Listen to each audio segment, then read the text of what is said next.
이 나라 대선 누가 이겨야 한국에 유리할까? 흔들리는 이 나라, 한국 경제 대위기. 이 나라 재채기 한 번에 한국은 독감이 걸린다라는 말이 있을 정도로 영향력 하나는 제대로인 나라. 네, 바로 미국입니다. 전 세계가 미국을 중심으로 돌아가고 있어요. 이유는 간단합니다. 1위거든요. 100년 동안 한 번도 최정상의 자리를 내어준 적이 없고 정치, 경제, 군사력 그 모든 분야에서 막강한 영향력을 행사해 전 세계를 좌지우지하는 이 나라. 미국은 대체 어떻게 세계 1등 국가가 되었을까요? 오늘 네 번째 주제는 바로 세계에서 가장 강력한 국가 미국입니다.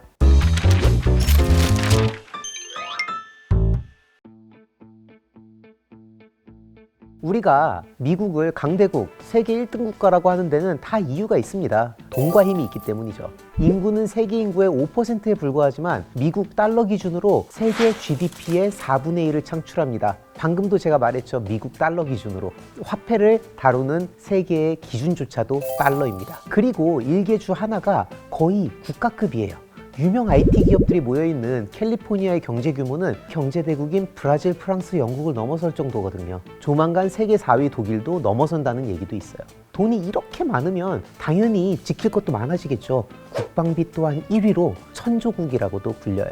땅 크기 순위로는 전 세계 3위. 하지만 한때는 달랑 13개 주의 식민지 국가. 미국은 어떻게 전 세계를 장악할 수 있었을까요? 많고 많은 이유 중 먼저 하나를 꼽으라면 지도를 보시면 압니다. 북쪽으로는 산맥과 숲, 그리고 호수, 남쪽으로는 넓은 사막, 고지대가 있어요. 그리고 좌우로는 태평양과 대서양이 넓게 펼쳐져 있어서 동아시아하고 유럽 국가들로부터 완벽한 고립을 만들어냅니다. 다른 나라들이 서로 싸우느라 국력을 소비할 시간에 미국은 대내적으로 투자할 수 있는 여유가 있었던 거예요. 그리고 세계에서 거의 유일무이하게 자급자족이 가능한 땅을 차지하고 있습니다. 대규모 농작이 가능한데 넓고 기름진 땅인데다가 석탄, 귀금속, 철광석, 히토류 등 지하 자원도 엄청 많고 강줄기도 보다시피 수없이 많습니다. 그러다 보니 미국은 신이 축복을 내린 땅, 조상님의 위치 선정 능력이 미쳤다며 전 세계에서 부러워하죠. 그리고 두 번째 이유로는 이민자에 관대했던 미국의 오픈마인드도 한몫했다는 얘기가 있어요. 이민자들이 세운 나라인 미국에겐 당연했던 거죠. 실제로 미국은 초기 역사부터 이민자를 환영하는 분위기였습니다. 대부분의 국가가 경제 부담이 늘어나는 이유는 인구 감소, 노령화, 그리고 좋은 교육을 받은 생산성 높은 젊은 인구가 계속해서 줄어들고 있기 때문이잖아요. 미국 이민정책 하에서는 자국에서 이미 충분한 교육을 받은 젊은 고급 인력들이 미국으로 들어오면서 교육과 양육 비용은 다른 나라에 전가하게 됩니다. 그리고 생산성을 갖춘 젊은 고급 인력으로 인구 피라미드 아래쪽을 채우는 효과를 가져오기 때문에 미국은 이득이라는 거죠. 그리고 실제로도 미국의 부자들을 살펴보면 일론 머스크, 스티브 잡스, 펩시 CEO 등 이민자 출신이 굉장히 많습니다. 미국의 역사는 철도와 함께 한다라는 말이 있습니다. 그만큼 철도의 발달과 함께 미국도 함께 컸다는 건데요. 미국은 남북전쟁 이후 제조업이 발달하면서 운반해야 할 물자가 엄청 늘어납니다. 대륙을 가로질러 동서를 이을 철도가 필요했는데 처음엔 다들 안 하려고 했어요. 돈도 많이 들고 위험하니까요. 결국 정부는 파격적인 인센티브를 내걸었고 이에 뛰어든 건설회사들은 수많은 중국인 노동자들을 고용합니다. 오늘날 미국 서부 지역에 아시아계, 특히 중국인들이 많은 이유도 이 때문이에요. 1869년 대륙 횡단철도가 완성되면서 동서가 이어지고 이때부터 철도는 미국 경제 발전에 견인차 역할을 하게 됩니다. 당시 동부에 비해서 서부가 좀 낙후된 지역이었거든요. 그런데 철도를 따라서 광부, 목축업자 그리고 수많은 농민들이 서쪽으로 다 이동을 해갔고 이에 태평양 연안이 급속도로 발전했습니다. 그리고 이전까지 미국은 물건을 만들면 광고를 따로 안 했어요. 왜냐하면 땅이 워낙 넓으니까. 여기서 물건을 만들어도 저쪽에서 팔 수가 없었던 거예요.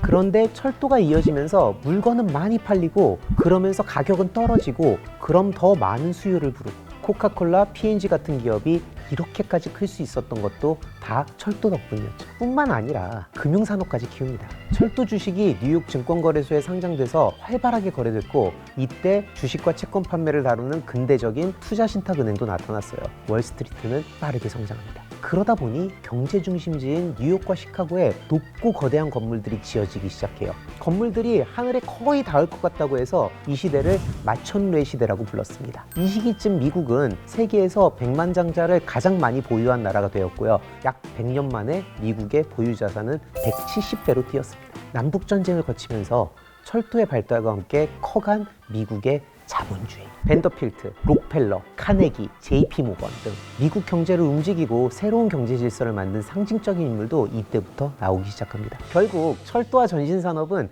대기업의 성장과 미국의 금융자본주의를 불러온 아주 중요한 요인이었던 거죠. 미국은 사람이라고 가정했을 때 MBTI를 떠올린다면 E, I 둘 중 뭘까요? 오늘날 미국의 힘이 전 세계에 안 닿는 곳이 없다 보니까 적극적이다, 외향적이다, 완전 E 같다라고 생각할 수 있습니다. 사실 미국은 그 반대에 가깝습니다. 국제사회에서 적극적으로 다른 나라에 개입하는 국제주의가 아니라 정반대인 고립주의를 택했던 나라예요. 그 이유로는 미국이 이민자의 나라인 것도 있었죠. 그래서 미국 초대 대통령 조지 워싱턴은 이렇게 말을 합니다. 유럽의 문제에 관여하지 말라. 100년 동안 미국의 기본적인 정책 기조로 유지가 됐었는데요. 하지만 제1차 세계대전으로 미국의 MBTI가 바뀌기 시작합니다. 중립을 지키던 미국을 참전시킨 결정적인 이유, 바로 진범한 전보 사건이에요. 독일이 미국과 중립을 유지하기가 불가능하면 멕시코와 동맹을 맺고 일본을 동맹에 끌어들여 미국을 공격하자라는 독일 비밀 전보물을 영국이 몰래 감청해서 미국에게 알려줍니다. 야, 니네 큰일 났다. 독일이 니네 친다는 소문이 있더라. 이래도 보고만 있을 거야? 이에 미국은 전쟁을 끝나게 하는 전쟁이라는 슬로건으로 뒤늦게 참전을 하게 되고요. 윌슨은 고립주의를 버리고 유럽에 본격적으로 관여하기 시작한 첫 번째 미국 대통령이 되었습니다. 그리고 전쟁의 결과는 연합국의 승리로 끝났죠. 미국의 파워도 어느 정도 확인한 거예요.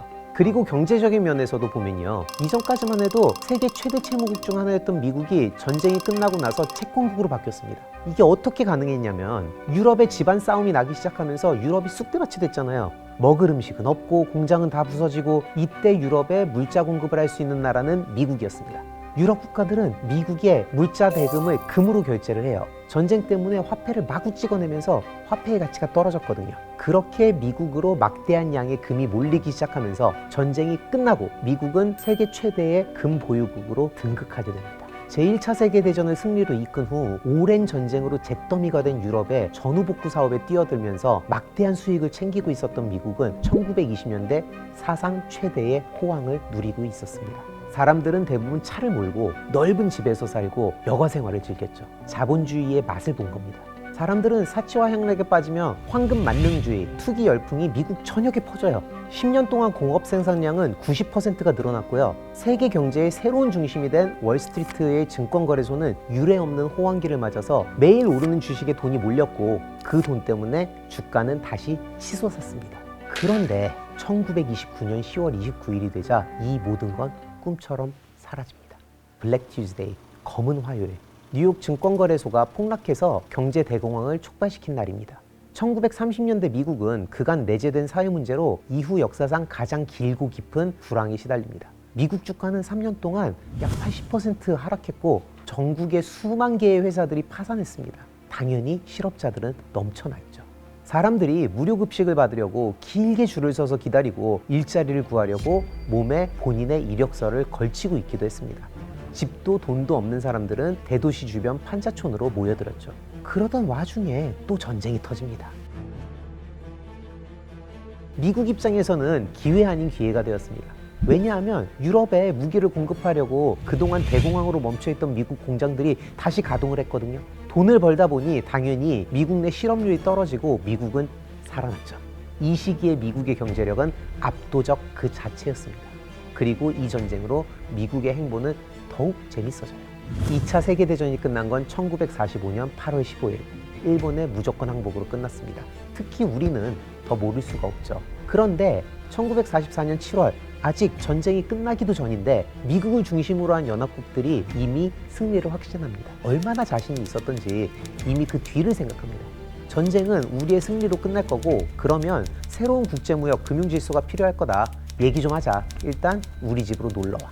미국의 러브콜에 44개 연합국 730명의 대표들이 브레턴 우즈로 모입니다. 체제에 합의된 내용을 살펴보면 다음과 같습니다. 미국 달러화를 기축통화로 하는 금 환본위 제도, 금 1온스를 35달러로 고정시키고 그 외에 다른 나라의 통화는 달러에 고정시키자.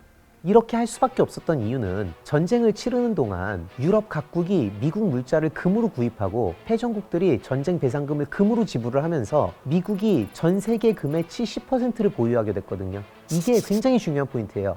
미국의 달러가 세계의 중심 통화라는 걸 공식화했다는 거거든요. 게다가 국제통화기금, 국제부흥개발은행을 설립하기로 합니다.